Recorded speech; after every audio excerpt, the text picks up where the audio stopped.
Armando Hasudungan, Biology and Medicine videos. Please make sure to subscribe, join the forum and group for the latest videos. Please visit Facebook Armando Hasudungan and please like here. In this video, we're going to talk about the male reproductive system. Now, the male reproductive system, it produces, it stores, nourishes, and transports functional gametes, reproductive cells. These reproductive cells, these gametes, are sperm. In this video, we will talk about the male reproductive system, and let us first begin by learning some major male reproductive organs, anatomy, and structures. To do so, let us cut a sagittal plane of this gentleman here, and look at what reproductive organs and structures we can find. But before that, let us first start with the non-reproductive organs, just to see where we are in respect to the male body I drew on the left. So this here would be the anus, where food from the gastrointestinal tract come down to, bringing poo, essentially. Behind this, we would find the bottom part of the spine, not the spinal cord. That was a mistake. Ventral to the anus tract, we can find the urinary bladder here, which most of us will know will connect all the way to the penis, forming the hole. The urinary bladder stores urine, which travels via the ureter from the kidneys. So from the kidneys, urine will come to the urinary bladder via the ureter and then out through the penis if it has to during excretion. So here, of course, we have the penis. The penis is made of muscle, and that's why if people have an erection, these muscles tighten up and contract, increase blood flow, causing the penis to be erected. Around the most ventral part of our body here, we have pubic symphysis, which is basically cartilage connecting our hip bones together in the front, if that makes any sense. So those are sort of the non-male reproductive structures, except the penis, of course. The most important reproductive structure of the male, I would say, is the testes, which actually produces our sperm. Surrounding and protecting the testes, we have the scrotum, our skin that acts as a barrier. So sperm is produced by the testes. Sperm can then travel out from the testes and can be stored in the epididymis. During ejaculation, sperm will then travel out from the epididymis through the long ductus deferens here. The ductus deferens will continue on and will end basically at the ampulla of the ductus deferens and will connect with what's called the seminal glands. Now the seminal glands produces the semen, the fluid that actually mixes with the sperm. So now sperm and semen are mixed up and will travel through the prostate gland and out through the penis. So the sperm pathway, remember, starts from the testes, it comes up through the ductus deferens, mixes with semen produced by the seminal glands, and then it will move out through the prostate gland, through the urethra of the penis, and out through the external urethral orifice. Now, as you can see, urine and semen both travel through the urethra and out of the same hole of the penis. But both cannot happen simultaneously, unless, of course, there's some biological problem. So, for example, when you pee, the ejaculatory duct will close, and vice versa. When you ejaculate, your urinary bladder sphincter will close. Lastly, the last structure I'd like to talk about is what's called the bulbourethral gland, which I actually won't talk about. I'll just mention it, and we'll soon find out its function later on. So sperm is the reproductive cell, the gametes of male, and they are produced by the testes. So let's learn a bit more about the testes. Here is the scrotal cavity, and surrounding it there is the scrotum that protects the testes, the inside. Within the testes, we have many tubules organized brilliantly here. These tubules are called the seminiferous tubules. And it's within these seminiferous tubules where sperm is synthesized. Here we have a lobule of seminiferous tubules, and between each of these organized tubules, we have the septa, which separates them. The seminiferous tubules connect to the rete testes, and then to the epididymis. The epididymis consists of a head region, body region, and a tail region down here. The epididymis, remember, stores the sperm produced by the seminiferous tubules. Now, the tail of the epididymis will connect to the ductus deferens, or properly known as the ductus vas deferens. There is, of course, blood supplying the testes. So from all this, we can see that sperm is synthesized here in the seminiferous tubules, and then they go here to the epididymis where it gets stored. Then if ejaculation happens, or will happen, the sperm will travel through the ductus deferens and through the urethra of the penis and out. So we learned a bit about the testes. The sperm is synthesized in the seminiferous tubules. So let's cut a cross section of this tubule and have a look at its structure and what it looks like inside this seminiferous tubule. Surrounding the seminiferous tubules, we have the basement membrane and fibroblasts. Around the seminiferous tubules, we have the interstitial space, where interstitial cells reside in. These interstitial cells are also known as Leydig cells, and these cells are the cells that produce the male hormones such as testosterone. We also have capillaries here that supply blood to the seminiferous tubules. Within the seminiferous tubules, we have special cells here. By the way, here is the lumen of the seminiferous tubules, like a gap, a hole. Anyway, back to these cells. These cells are known as nurse cells, but they're also called Sertoli cells. So these nurse cells, these Sertoli cells, actually help in sperm cell synthesis, basically. Sperm synthesis begins from cells called sperm stem cells on the outermost layer of the seminiferous tubules here. And these sperm stem cells will then proceed towards the lumen of the seminiferous tubules, where they will essentially become sperm with the tail as we all know it. The sperm stem cells proceed towards the lumen of the seminiferous tubules by dividing via mitosis, and then via meiosis, and then meiosis again. So sperm will then end up at the lumen of the seminiferous tubules. The sperm is actually properly referred to as a spermatozoa. This is just to describe what stage of sperm synthesis it's at. The spermatozoa in the seminiferous tubule is actually still immature. It can't wiggle its tail properly, basically. So essentially what happens is these outermost sperm stem cells become spermatozoa as it proceeds to the lumen of the seminiferous tubule.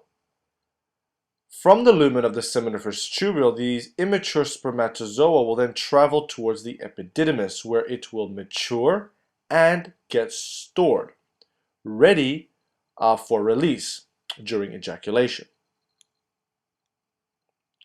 So let's take a section of the seminiferous tubule here, including the lumen, to have a general picture of sperm synthesis.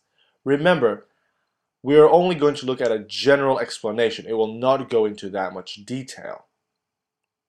So here we have the lumen of the seminiferous tubule, and here we have the fibroblast and the basement membrane, the interstitial cells, the Leydig cells that produce testosterone and androgen, and then we have blood vessels that supply the testes with blood. And here, most importantly, the outermost layer of the seminiferous tubule, we have sperm stem cells. These cells are known as spermatogonia, and they begin sperm synthesis, essentially.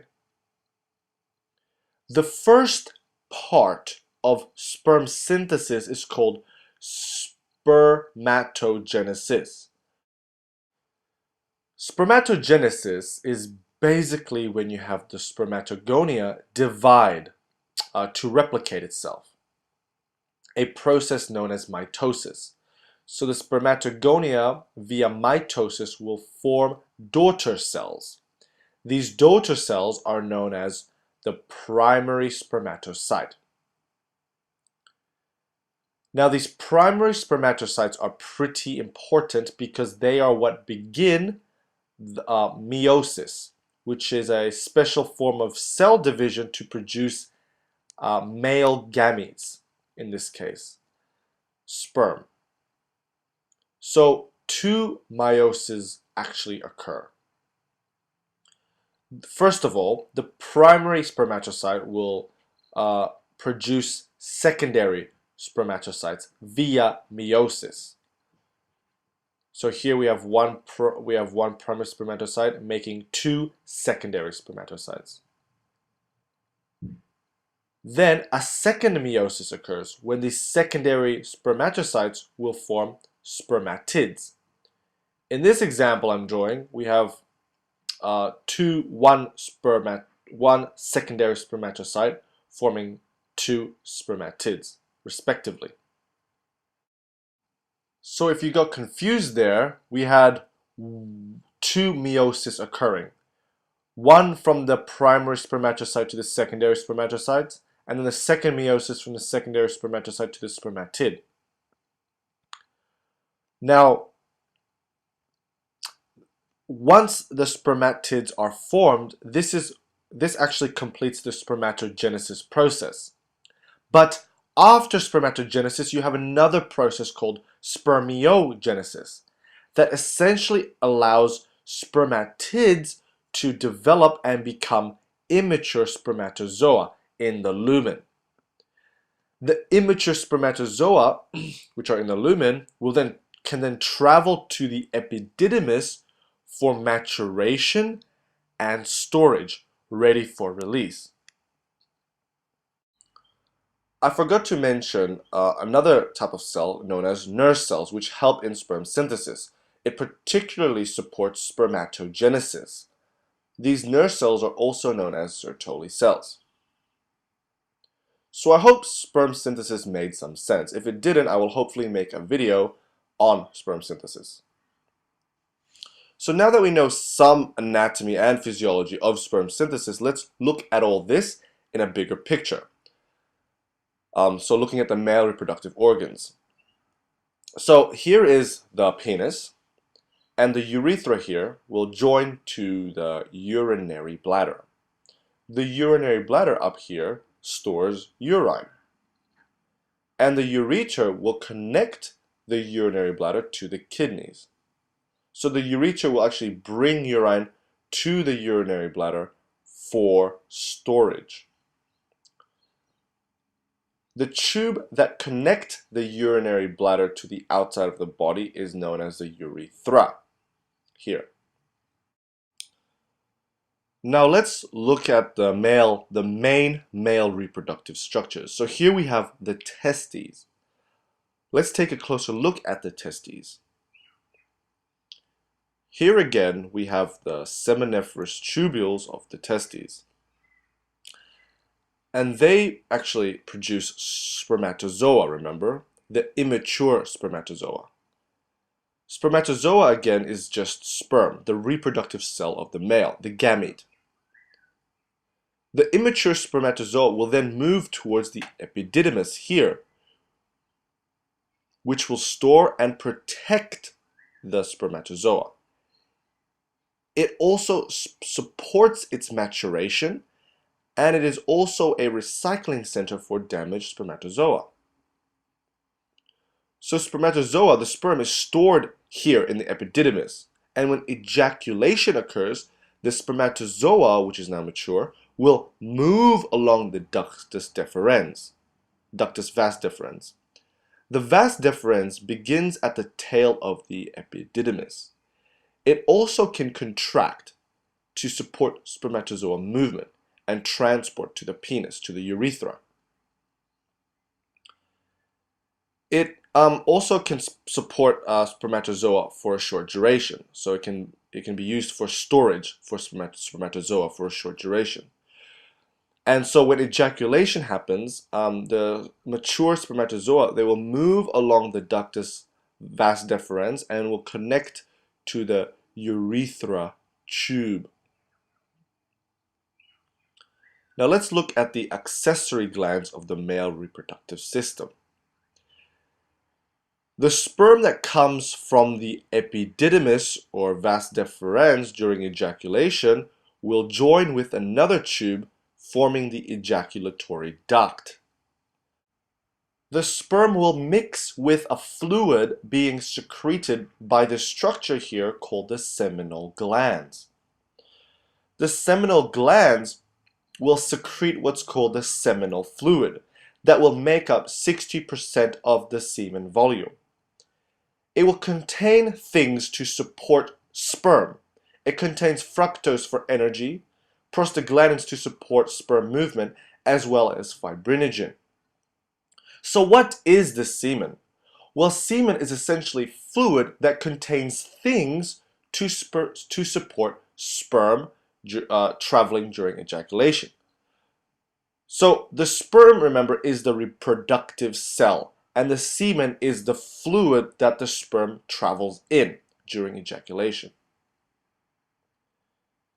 The other accessory organ is the prostate gland, where the sperm will pass through as well. The prostate gland is a muscular round organ that produces prostate fluid that actually make up 30% of the semen volume. So the prostate gland will also secrete fluid containing things making up semen. The final accessory organ is the bulbourethral gland that secrete a thick alkaline mucus. This thick alkaline mucus actually will help neutralize any urinary acids in the urethra. And this is in order that the semen, when it travels during ejaculation, can travel through the urethra in a non-acidic environment. So during ejaculation, sperm will move here through the epididymis, vas deferens, out through the urethra and shoot out like so. And this is semen. The typical ejaculation, a typical ejaculation, releases about 2 to 5 milliliters of semen. Semen, remember, will contain seminal fluid, prostate fluid, as well as some bulbourethral fluid, as well as enzymes to support the sperm. And of course, it will contain sperm. So semen contains sperm, the male reproductive cell. Each ejaculation actually releases about 20 to 100 million sperm cells, which is a lot. And so during sexual intercourse without the use of a condom, one of these sperm cells will hopefully fuse with the female reproductive cell along the fallopian tubules. But that's for another story. So I hope you understand a bit more about the male reproductive system. I will make a video and provide a link that will focus more on sperm synthesis here, and look in more detail at spermatogenesis as well as spermiogenesis. Anyway, thank you for watching.